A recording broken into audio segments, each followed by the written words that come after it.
So hi everyone, and welcome to our event today, capping a full virtual festival week to celebrate the 75th anniversary of Penguin Classics. My name is Lindsay Prevet, and I'm the Director of Publicity for Penguin Classics. I have a few housekeeping items to touch on before I turn things over to today's fantastic speakers, Min Jin Lee, Tricia Ebarvia, and Lorena Germán, to explore today's topic, teaching classics and challenging the traditional canon. At the bottom of your screen, you can activate the Zoom chat and comment along with the conversation. I suggest toggling your chat from all panelists, which is the default, to all panelists and attendees. This will make your comments available to the whole group and perhaps spark some friendly discussion. There will also be time for Q&A at the end. So if you would like to submit questions, please use the Q&A module for those, not the chat, the Q&A module, which is also at the bottom of your screen. Now I'm going to ask our speakers to start their microphones and cameras to join us on the digital stage. While they're getting settled, I will briefly introduce our guests. Min Jin Lee is the author of the New York Times bestselling novel Pachinko, which was a finalist for the National Book Award, and of the nationally bestselling novel Free Food for Millionaires. A writer in residence at Amherst College, Min is the introducer to the Penguin Classics edition of The Great Gatsby by F. Scott Fitzgerald. Co-founder of Disrupt Text, Tricia Ebarvia advocates for literacy instruction rooted in equity and liberation through critical literacy. An educator with 20 years of experience, she is currently the Director of Diversity, Equity, and Inclusion at an independent school in Philadelphia. Lorena Germán is a two-time nationally awarded Dominican-American educator dedicated to anti-bias and anti-racist teaching. She published The Anti-Racist Teacher and Textured Teaching. Lorena is also the chair of NCTE's Committee Against Racism and Bias in the Teaching of English and co-founder and academic director of Multicultural Classroom. Just to tell you a little bit about Disrupt Text as well, which you'll hear a lot more about tonight, I'm sure, but Disrupt Text is a crowdsourced grassroots effort by teachers for teachers to challenge the traditional canon in order to create a more inclusive, representative, and equitable language arts curriculum that students deserve. It is part of their mission to aid and develop teachers committed to anti-racist, anti-bias teaching, pedagogy, and practices. So thank you all so much for joining us tonight. I will now turn it over to our wonderful guests.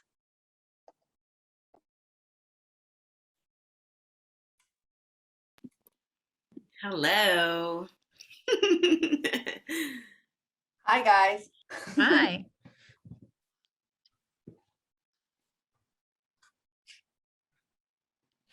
All right.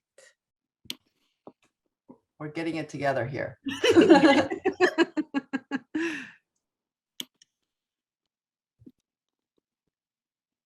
I know that there's a series of questions, but let's I mean, is it okay if I just throw something out there just to get us kind of started a little bit? Yes. I just want to hear from both of you. What are you thinking about tonight in terms of this conversation? Has anything been bubbling up that you were like, you know what, I'd love to hear this person's thought on, or just your own thoughts on any topics related to classics and what they mean? Well, I'd love to hear what you guys think about what you think a classic is, right? And why you feel that the students that you love and that you teach and that you want to see grow need to encounter certain classics. Because you actually are in the classrooms and you're dealing with students and you think about their growth. I was just curious of what you guys think a classic is. When I think about a classic, I think about, we actually talked about this question a little bit, and Elda, who's not here but worked with Penguin, she gave a wonderful response, which is a book that is a classic is one that tells us about our relationship to the past. And I really love that idea of thinking about books that can teach us and tell us about ourselves in relationship to who we were and then who we can become, right? So I love the idea of a classic being something that is about a relationship to a time, right? And a relationship to a way of being. And that in that we can pull out what is that past and that way of being have to tell us about ourselves today. Do you ever get resistance from your kids about what seems like it was too long ago or a certain kind of style? Like, oh, this happened a long time ago, why should I care? Yes. And what do you say? Yes. I mean, from students and also from my own actual children have said that to me. So, The students are easier to control actually than your own. Oh, that's very true. Very, very true. Spoken like a parent who teaches. Yeah. So, well, I think part of it is, it's so funny because I think that part of it is that, I think that when we think about classics and we think about books that were written in a different time period or in a different style, I think about how we have to learn from our past, right? Like we have to learn from, we are who we are right now in the world is a sum total of like where we've been. And so we are often doomed to make the same mistakes when we're not aware of where we've been, right? Because so much of history repeats itself, so much of history is cyclical. And so when kids are thinking about like, well, why do we have to read this? I think one of the things and the challenges of being a teacher is really trying to make work relevant for kids and relatable. And I think part of that is thinking in terms of beyond the text, right? Like, it can't be like my goal to teach this particular text. My goal has to be 1, to teach kids, and then 2, to think about what is the bigger idea? What's the bigger learning? What's the essential question? What is the thing that I want kids to wrestle with? And that thing that they're wrestling with has to be relatable to them, has to be relevant to them, it has to be something that they can see that they can do something with. And the text is really a vehicle to get to that exploration, right? So I think we make a mistake when we say, and I did this when I was younger in my teaching, you have to read this to be X, Y, or Z, or like this is going to be required because it's on the test, or college, when you get to college, you'll read this. And those are like, I don't know, those always felt disingenuous to me, even as I was saying those things. I think really the bigger thing is like, how do we understand ourselves? How do we understand the world? What's the bigger thing that the text is a vehicle for? I think something that I'm thinking about is what you said, which you reminded me that Elda had said that because I forgot. That a classic being something that helps us understand our past, which obviously then helps us understand the future too. I think a classic is also a piece of writing that helps us make sense of what is going on right now. I find that when I read something, right, or when I talk to someone who has read something that really impacted them, is yes, because the story is good, or those types of literary elements, yes, but also I think a book that impacts a person does so because it helps them make sense of something right now. It helps them either make sense of something in their life or in their world, right? Like in whatever it is that they're dealing with. And so then, and I think that that's what people try to get at when they say this book is universal, right? I think there is some of that in there where they're trying to do that. I think the problem becomes when, since we're talking about classics, when, which we've all talked about, right? The problem becomes when only certain voices get to try to help us make sense of the world, because when we leave all these other perspectives out, then there are certain elements of making sense of the world that we don't have, right? Like I think about, for example, the fact that I never read a text written by, for example, an African-American woman until graduate school. Graduate school. So that perspective, senior year of high school, college, senior year of college, I read Sister Soldier on my own. It was not part of any curriculum. So in my last year of college, I finally read it, and I promise, I kid you not, I stopped reading books for my classes. Like I fell behind on coursework because I could not get my face out of that book. I had never read something that just was so, like I ate it. Like if that was food, I would have been in danger of choking, right? And it helped me make sense of so much and just see things around me in a way that I had never heard before through literature, right? And so I think I can accept that a book written in 1645 by a white man in the UK can help me make sense of the world today. I think what is difficult for me is when I am taught or we teach as educators, and then therefore as a society, that those are the voices worthy of telling me how to make sense of the world alone. You know, that does not answer the second question. That answers the first question. So did you feel like you were a well-read person before Sister Soldier? Mm.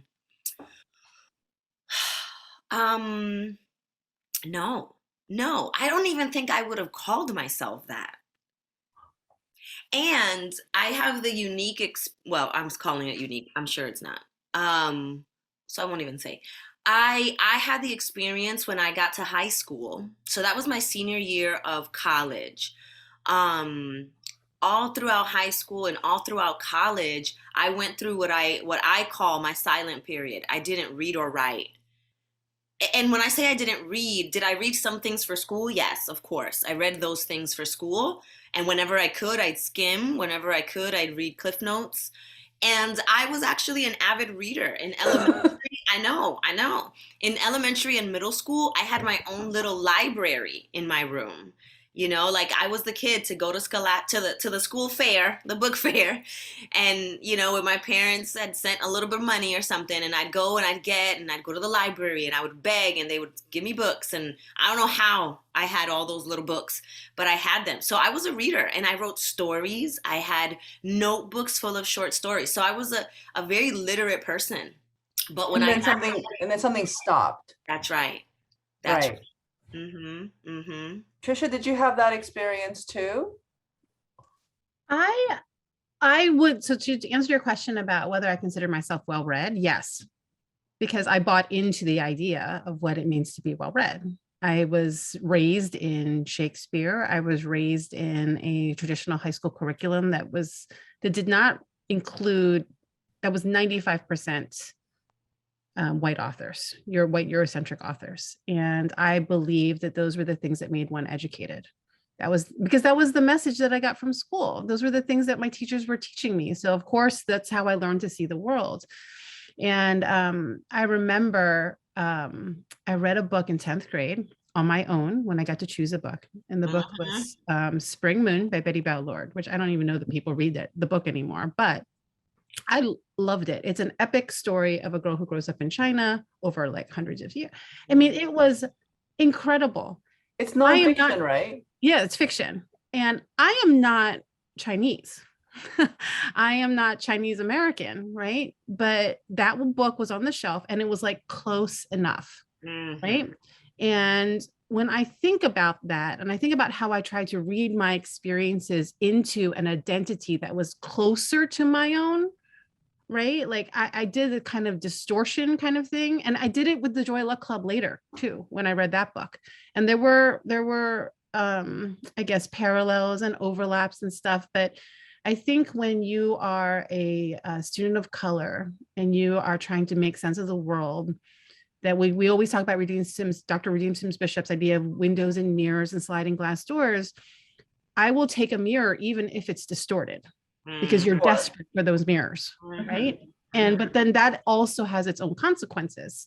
And that's not to say that we have to read only, that reading is this narcissistic thing where we can only read like exact experiences like our own, but to not have any experiences that allow us to, sort of, they're a little bit closer, it becomes this act of constantly contorting oneself. And one can say in the best way, it's reading is an exercise in empathy, but it can also be for some like maybe not being I over empathize with other experiences. I still am like that, right? I mean, it's a gift as a teacher, right? But where am I? And that's always a tension that I always hold. What do you wish for your students in terms of what they should read? Like, what do you feel like before they leave your classroom, they should be exposed to these things? And I don't want my students to leave my classrooms without this. I think for me, it's not again, I'll go back to, it's not necessarily about text. Like I have texts that I would love to teach and I like have them in my head. But for me, I would love for kids to be able to explore power. I want kids to be able to explore identity. I want kids to explore what it means to be human.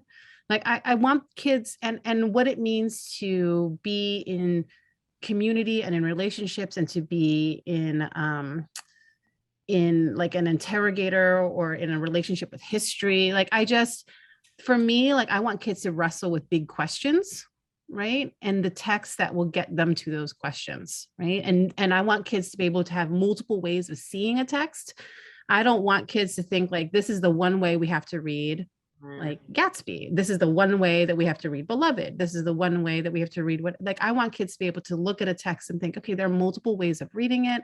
And that in that multiplicity is choice and power and like, and that to me is like incredible work. So that's what I want kids to be able to do.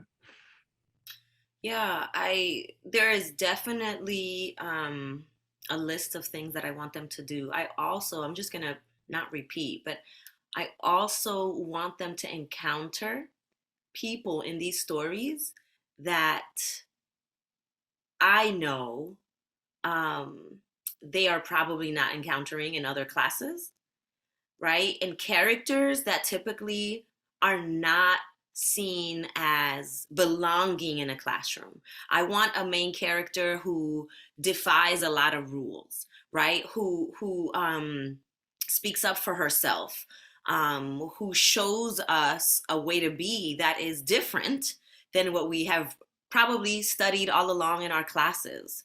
And so there's this and that would be, I suppose, more of a window, right? And because I want that for everyone. I don't want necessarily for kids who are Latinos to just read about characters that are Latinos, to your point, Tricia, right? Like I want them to see characters that offer them a range of understanding, even within the Latino community.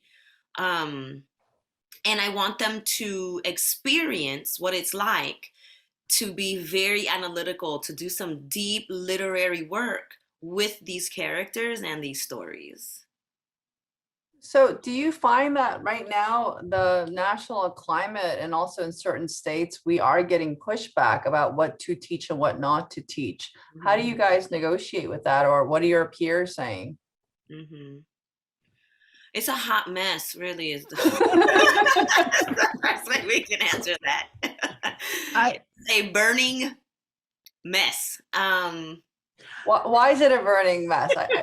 Well, here's the thing. It's not unexpected. Say more. It's not unexpected. This is like the moment in time that we're in is not like, this is where I think learning about history is important, right? So I was in a conversation with some folks around, like when we look at, for example, Confederate monuments and when those monuments went up and were erected in the United States, and they weren't right after, the Civil War. They were, actually during like many of them were during the modern civil rights movement in the 1960s. So way past after. And part of it was a response to this growing call for social justice.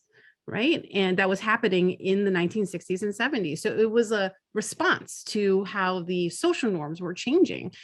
And in some ways, I think about right now, what are those monuments in our classrooms? Right. I think that's also what's happening, like a sense of like we call it a backlash or whatever you want, but it's a response. I think about Dr. Carol Anderson's idea of white rage being like, using the system as a way to, keep the power in place. And curriculum is a type of territory. It's a resource. It's something that you can claim and change. And I think that's what we're seeing. It's the same battle, but it's just different. It's just moved into different places. I think the word territory is really interesting, right? Because it speaks of ownership and colonization and of appropriation, all the hot words that we're getting right now. But what's most important is who should educate our children, right? How much should parents dictate curriculum? How much should teachers dictate curriculum? And also, are teachers open to changing their curriculum to include other voices? And also, when do teachers have the time to educate themselves and to change their syllabuses? Like, all these things are really, it takes real time. Mm-hmm. Yeah, I think what I'll add to this is that,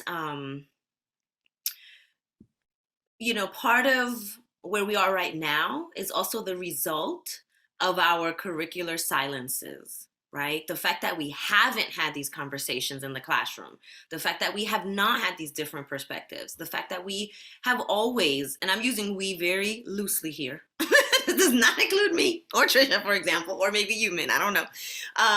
But historically speaking, educational classrooms, right, English classrooms in particular, have strived to, or they would strive to not get into these types of conversations, but to have superficial, just literary analysis of the plot, instead of saying, well, what are we learning here about the human condition and about the isms that are playing a role in that society and in our society? And because we have lacked that critical literacy and that racial literacy, we find ourselves in this moment. These are the children, so these parents are the children of this education. And here we are. And as the national demographic changes, mm-hmm. right, and as state demographics change, and in our collective wish as educators, in order to reach our students, we have to try to get them really excited. We have to find more sister soldiers, as well as make room for all the other things that we want our students to know. We're feeling all this resistance. I mean, do you think it's something that teachers should have to deal with, or how can they deal with it when they're also learning how to put up documents on Zoom and dealing with spacing out chairs and trying to like hustle for toilet paper in some classes in America? I mean, that's really happening in this country. That's real. I mean, as someone who spent who has been pandemic teaching, that's real. And it's really hard to ask teachers to do this work that's still necessary. I also want to say too, that I think the pandemic, there will always be a reason not to do this work. Mm-hmm. Yes. I mean, I understand we're in extraordinary times, but there will always be a reason, always, because the system is not really set up for teachers to innovate. Mm-hmm. It's just not. By and large, 99% of schools and classrooms, it's not set up. There's no time. There's lack of collaboration. These are systemic institutional things that are barriers, that are real barriers. So I very much empathize with teachers who are trying to figure out a way. I mean, all of my professional development has come because I made time for it outside of the classroom, right? Like who I've become as a teacher has been vastly improved because of the investment in my time outside of the classroom to connect with other educators like Lorena. And sometimes I feel a certain way when teachers are uninterested in that, because I think that's part of your professional responsibility. And on the other hand, I can completely understand the way the system is set up for teachers to not change their practices. And if you think about the way book rooms work, mm-hmm. there's the financial piece too. The books are in the book room. You don't need to change them. You can just teach that same thing over and over and over again, because it's already a cost that you've already absorbed and you don't need to buy some more. So there's all these systemic things that are really, truly working against innovation in the classroom. And it's why the books stay the way that they are. Let me just add too that obviously we're sensitive to the realities of teaching in pandemic, to the realities of the struggle that is this time period. So I don't want to ignore that at all. It is on the table. We are all looking at it. And what was stopping us in 2019? What about in 2018? What about in 2016? Because if you didn't, or 2000, right? And if you didn't start in 2016 though, right? Because 2016 was an important year too. So what's the excuse then? And I don't say excuse to minimize our current situation. It is a predicament. It is rather impossible. And there, as Tricia said, there will always be a reason. And more importantly, this is ongoing. Unfortunately, racism, right, or any of these isms are not going to go away in a year. So if not now, when? Next year? We're going to wait till next year. Because one of the things the pandemic showed us was the ways that this work is imminent. We are late. If you have not begun, you are late. Asian Americans were getting killed in the middle of the street, and they're still under attack, right? We see the way that this disease has disproportionately impacted so many people of color, and treatment was an issue for those of us going to different hospitals and getting care. We've seen that disparity in healthcare. And so until we start to say, like, tomorrow's not necessarily better, we should have started yesterday, therefore let me get on it today, like we're not going to see change, right? We're just not. And what do you think is the positive selling point of all this?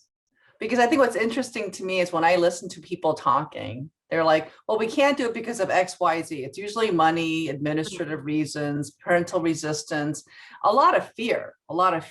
So then how do we sell this idea of having classics, rereading classics, and also including new classics, right? And whatever the word classics means, because obviously it is a loaded term, but the things that we as educators want our students to know, why should we teach these things?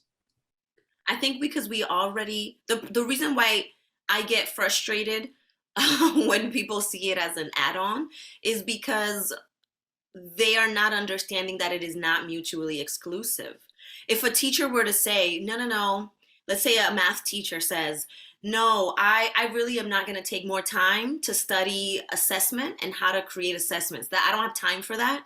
Okay, they don't help me with that at my school. Like, I just have a test that they gave me and I just do it and I'm just going to move on. I don't have extra space. That means I have to go and get my own, like all these different excuses that we come up with for understanding and improving as an anti-bias and anti-racist educator. Like if we were to use those same excuses for something like assessment or something like lesson design, like we just wouldn't do that because it is expected. That is an expectation, right? That is expected of us as professionals. That is part of my job. And so teaching young people how to be anti-racist and how to be anti-bias should be an expectation. Because how is it that we can openly and calmly say teachers are helping young people to learn how to be kind? Why is kindness okay, but anti-racism is not? And how are they different? How can I be kind, but yet be a racist? That doesn't make any sense to me. You know, I don't know. Tricia, what do you think? I think about that question about like, how do we frame this? Because then, I mean, I honestly think that it's such a skill to be racially literate and to be socially literate and to be like, that's a skill. And when we think about the ways in which our children are going to move into the world, a world that is increasingly connected, like being able to dialogue across all sorts of differences, the ability to develop empathy and understanding, the ability to have cultural competence that you can communicate with others. And for people who want to boil it down to, because, you know, capitalism, if you want to think about, you know, the fact of the matter is that like, these are skills that you will need to be in the world, right? To be able to, I mean, in some cases you will make decisions, and these decisions need to be ones that are productive in your relationships with others. And the idea, I mean, people can still self-segregate in many, many ways, but that's becoming harder and harder to do, right? Especially as the world gets both smaller and bigger. And I just think about how, like, if I'm a student, and especially in our communities now, where you may be in a place where there isn't a lot of diversity in schools. I think there was a statistic a couple of years ago where 40% of schools had not a single teacher of color in them. That means 40% of schools have students who will never see a person who looks like me or Lorena in a position of intellectual authority. Mm-hmm. What does it mean, right? And then these kids are going to go to college or go to have a job and possibly have a boss or a professor who looks like me. Mm-hmm. Then what happens, right? Like, what happens next? And I think those are real life skills that need to be discussed. And the idea that you can just continue to stay in your own communities. And I mean, to some extent, there is a way that the rich and powerful will always isolate and insulate themselves. But I mean, for the 99.9% rest of us, that is not an option. And I think it means being more human, like this, being able to, and also I would say this too, I'm sorry, I think I'm going to pause for a second. Okay. I think the other thing too is that we have to think about doing no harm. Like I walk through the world and I think about do no harm as like a motto that I live by. I can't do no harm if I'm ignorant, because in my ignorance, I will harm others. I was thinking about all the classics or the traditional classics that are white European that I read as a young person. And the other in these books is often the Jew, the despised Jew. And I remember thinking about this recently when I was reading House of Mirth by Edith Wharton, and the character Rosedale, he's technically the parvenu and the despised Jew, and yet he has a kind of moral center in the story. And when I teach my students, I'm constantly talking about writers are always thinking about oppositional characters because they have to have conflict.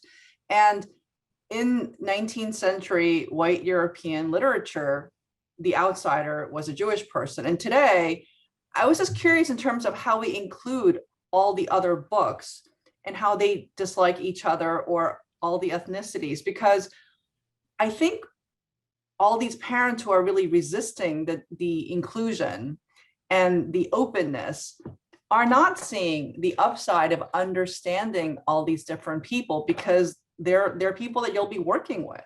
We are having a global economy. So in terms of a capitalism analysis, if you wanted to be a really good capitalist and you wanted to sell people stuff, you should know things about people and whether they are Haitian or South Asian or Filipino, like just even understanding Asians as to be beyond East Asian, like that is incredibly important as if you wanted to be a good capitalist. But I'm mentioning all these things because I'm just curious what you guys think about how to sell that, as opposed to just saying moralistically, you should know me and your students need to be more excited. Because I'm not sure if that's really registering with some of these parents. Like, what other arguments can we give to have a more inclusive and a smarter curriculum? I mean, well, let me just say that I don't try to spend too much time selling them anything because they don't want to be sold. They are not interested, right? So that's the first part of it. You mean the students or the parents? The parents. Okay. Because I think students actually, the majority are, it's not necessarily even about selling them. I think that they are willing to engage. I think resistance comes in when they start to feel, defensive about, like, wait a minute, this is actually challenging my moral compass, or this is challenging my previously held notions. And we can wrestle with that in the classroom, right? The problem is when you've got these vocal parents who, without degrees and without experience, and even if they did have it, want to come in and dictate what we're supposed to be doing and teaching, as if I'm not a professional, right? As if I'm not equipped to make some of these decisions. And I think that it all goes back down to skill. And that's usually where I land, which is why I said earlier that studying topics and being inclusive is not mutually exclusive of skills. That's why I talk about that all the time, right? Because the idea is that because we're including these books, we're somehow bringing down quality of writing, as if to teach Min Jin Lee's novel means now that we're not going to get, right, quality art in writing. So there is this bias that exists there in that critique as well. That I'm quite frankly just exhausted of hearing. It is offensive to think that there is not one text from the continent of Africa that is worthy of academic study here in the United States that can offer young people exemplary literary work. That's arrogant and racist, right? So I always just settle down into the conversation about skill. Mm-hmm. Wow. Tricia, what do you think? I agree with Lorena. Like, I think, I really do think, I'm sorry. Tricia, don't they know? I'm sorry. I had no phone calls at all today. I think I have generally found that children and kids and young people, they want to know more about the world. Mm-hmm. I They totally don't agree. like to be caught not knowing things. Nobody does. Nobody does. And they're asking, and they look, I've taught kids who did not agree with me. Like, I'm not like, my goal is not indoctrinating children to agree with me. Are you sure, Tricia? Are you sure? I ain't sure about that. That is not my goal. My goal is to help surface kids' own thinking, and so that they can look at their thinking and think, okay, what's going on here? What am I missing? What can I think? And sometimes we land in different places. Yes, we land in different places, but I also accept that they're kids, that if I think about my teenage self, I believed all sorts of things that were very incomplete, right? And even wrong and just wrong.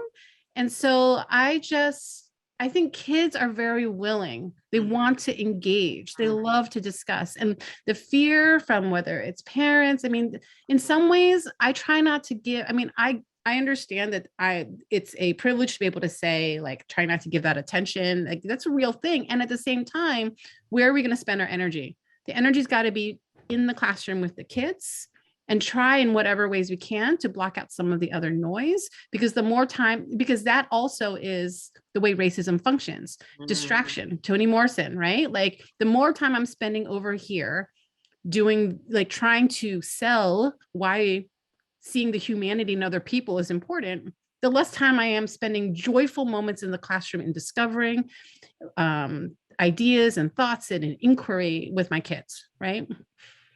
And if the other question that I'm getting from people is that if it's not a matter of, let's say, external factors trying to intervene into your classroom and tell you what to do, there's also or if it's not a financial aspect, you also have this idea of time. Like, you only have so much time, maybe 40 minutes, maybe 45 minutes to teach your kids. And you might have between 10 students to 35 students.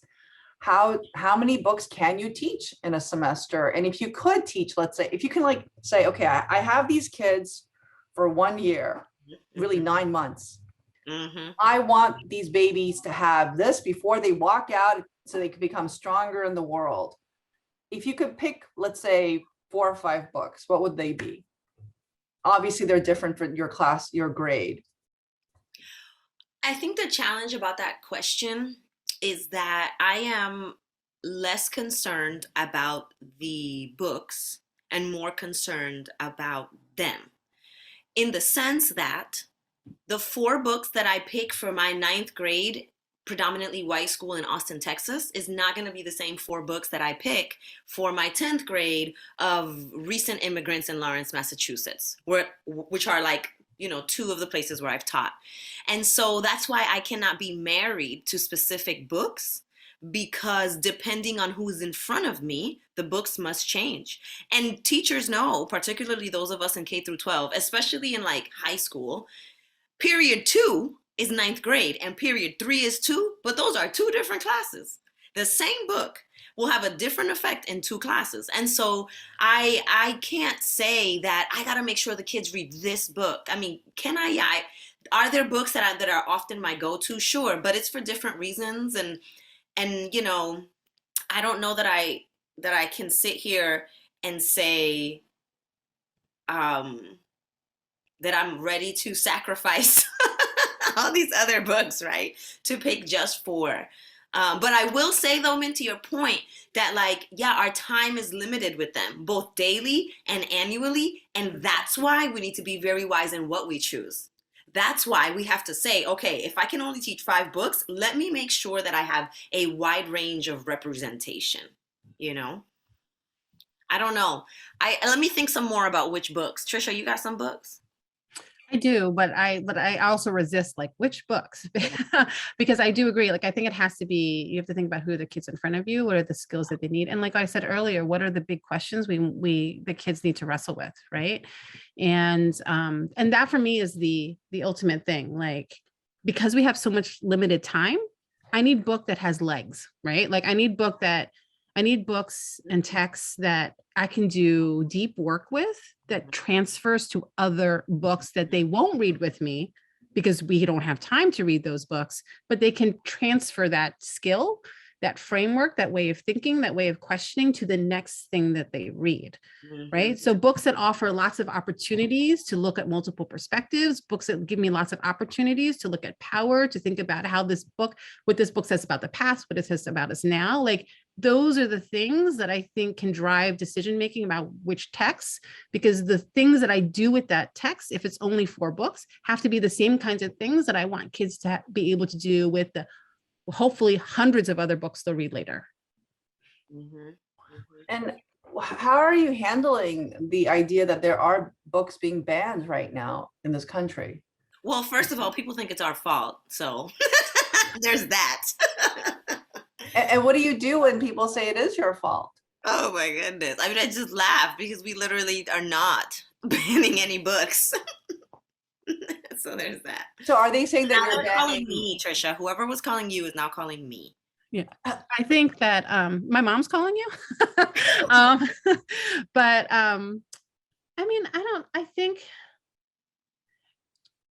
what people fail to understand, or they try to ignore, is the fact that teachers and school districts and departments have always curated, have always made choices based on their professional knowledge about which books to teach. Right? These curriculums are not set in stone. Otherwise, we would only still be reading white men and we have no women in our curriculum. Right? Like, that has to, I mean, I don't think anyone would agree with that. Right? If you pose that to people, they'd be like, oh, that would be horrible. Of course. So why?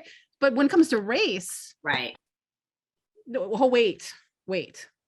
And that's deep seated because of the intellectual bias against people of color. And that's a result of imperialism and colonization, right? That's deep seated. And so when people are saying like, you're banning books or this, like, no one's doing that, right? What we're trying to do is just ask us to think about being responsive to what kids need in this moment and as our world changes. And that has always happened. And what they've always needed, Tricia, right? We've always needed that. Because as I said before, these adults now are former children. So they were in our classrooms. What would it be like today if they would have read the type of books that Disrupt Text, recommends? What if they would have had the teachers that we work with today, right? And so book banning, just to be very clear, is not okay. It is unacceptable. And this is not about saying that you give a first grader an 8th grade book. No, of course not, right? That's foolish. Nobody's arguing that. The question becomes, well, what is the merit or the criteria for banning a book? And immediately what we start to notice is that it is content that humanizes people in the margins. That is usually what causes a book to be banned. It is content that humanizes people in the margins. And so that's a problem, right? That's a problem. Are some of the classics, have they been banned? Yes. Like, I'm thinking of Huck Finn or To Kill a Mockingbird. And usually they end up on the chopping block because of the N-word, which is a good reason to end up on a chopping block. But I'm also not necessarily advocating for those books to be banned. Do I think that there are teachers who need to drop them? Yes. And I know that I've used both, and depending on my context in the future, I might use them again. I might use an excerpt. If I find that this is a book, I'm going to use your phrasing, Tricia, if this is a book that has legs, right, and that can offer my young people transferable skills, yeah, I'm going to use it. I'm going to use an excerpt, or I might use the whole thing, right? So yeah, I don't think that banning books because of their quote unquote flagrant ideas, like, that doesn't, where do we stop? Where does that stop? That's a very delicate and touchy situation. And I think that, the lack of imagination of people who are opposed to Disrupt Text, or opposed to people who similarly to us advocate for diversity in literature, say that we want to ban books and get rid of the classics and burn them, right? Like, we've literally never said that. And what we have said is, to your point, Min, you have a limited time with this group of kids. you know that next year, whatever year it is, because it's going to happen, next year, they're going to hear the white male European descendant voice.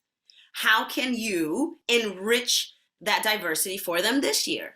Right? There were a couple of years in my last position where I taught 9th grade, and the 10th grade curriculum was strictly white in every book.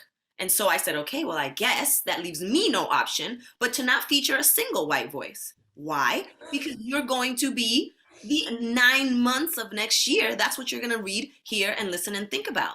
Okay, then I guess I cannot, right? Like, if my job is to help you be well read and be well rounded, then I have to make sure that, you know, I am offering you a representation of what it is to be human in this country and in the world. And so that lack of diversity next year caused me extra work this year, actually, right? It caused me extra work in that sense. It was work I appreciated because I would love to teach all these books. But that's also another issue, right? Whenever you have these teachers who don't feature all these different voices, who's left to pick up those pieces?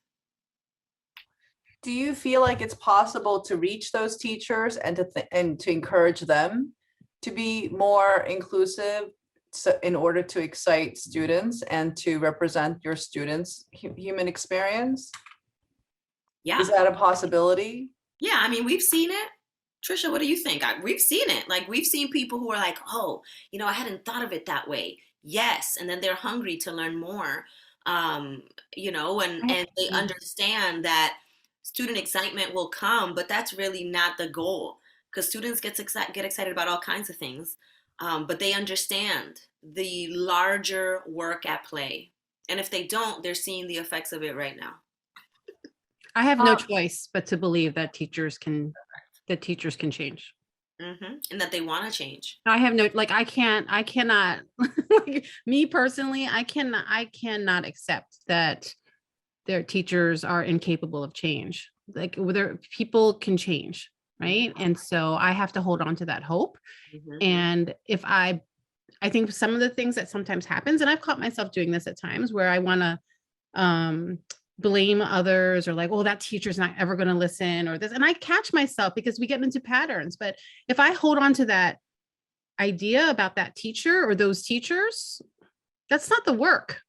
I have to hold on to the hope that there's a possibility that people are going to be able to see themselves and their kids differently and better as they grow. Does it always happen? No, but I can't work with people with that mindset.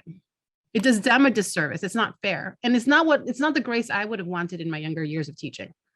Mm-hmm, mm-hmm, mm-hmm. I want to take this question from the Q&A. I think Rita Da Fonseca has asked, how are you finding independent reading of texts, classics, contemporary, among students? Are they completing it outside of class? If not, what are you doing to cover the work closely? I always made space for independent reading. Well, how am I finding? I think you should partner with your librarian at your school if you have a librarian. I had a wonderful librarian at my old school, and like, I think it's critical, okay? Because you're one person and you read with your biases, so you need multiple people to help find books and find titles, right? Social media is great for that. And then I think the thing that I do with independent reading is I would always give kids a little bit of time each class. I mean, high school kids each time, like 10 minutes a day or like a class a week. And the key is that whatever skill we're working in the whole class text is also the skill that I want kids to be able to transfer and practice in their independent reading. So that the independent reading it is for joy, and it's for pleasure, and it's for choice and empowerment, but it's also like, this is another way to build fluency and skill building. So I would always make a little bit of time in class, and I would partner with other teachers and librarians about which books to book talk. Constantly book talking is also really important with kids too. Because some kids, especially the ones who maybe you might label as someone who doesn't like to read, they just haven't found the right book yet. So it's got to be consistent.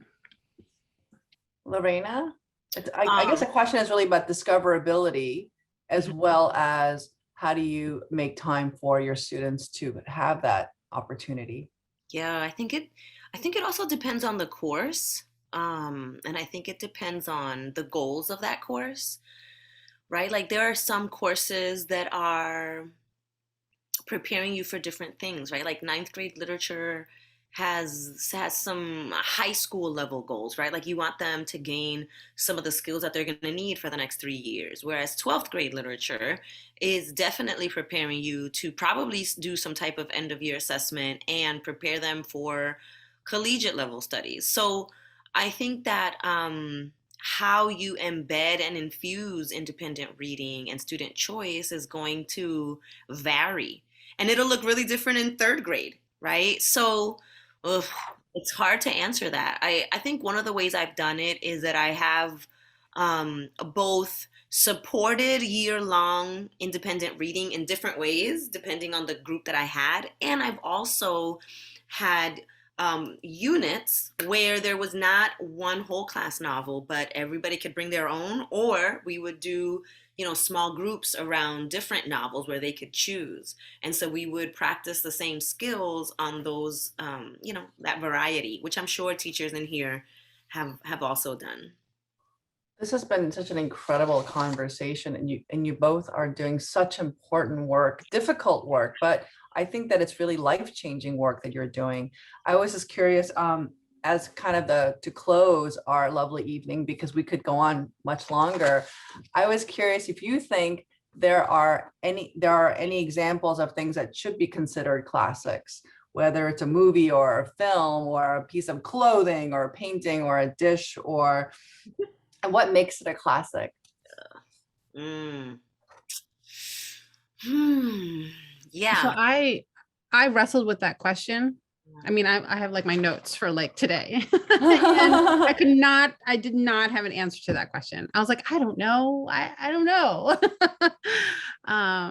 It's because so much depends on where I am in the world right now and like who I am in the world right now. And there are things that I love. It's like asking what's your favorite book. I'm like, right. Don't a horrible question to ask an English teacher. So yeah, I don't know. I think there are some books that I think, that deserve some extra attention and love in our classrooms that maybe have gone, maybe unnoticed. I know like right now we're working on a couple guides. For example, I am currently obsessed with Passing by Nella Larson. It's so good. I've not yet watched the film. I'm so interested in seeing what the film is, but I'm just, there's so many things that I can't stop thinking about it. And it's a book with legs. It can move in so many, I know Lorena, right? And I think one of mine that I think is and should be a classic is actually the autobiography of Malcolm X. Mm-hmm. It's not brand new, it's not very contemporary, but it also has legs. And I think that there is so much there to help us understand the past, the present, and prepare for the future. There's so much in that book. Yeah. So definitely. I have one more question from the Q&A. This comes from Sarah Norsworthy. I think this is a very important question. What do you think about the idea of classics, quote, classics, being necessary due to allusion references needed for understanding other texts? Are we seeing a fading of allusions to texts grounded in whiteness?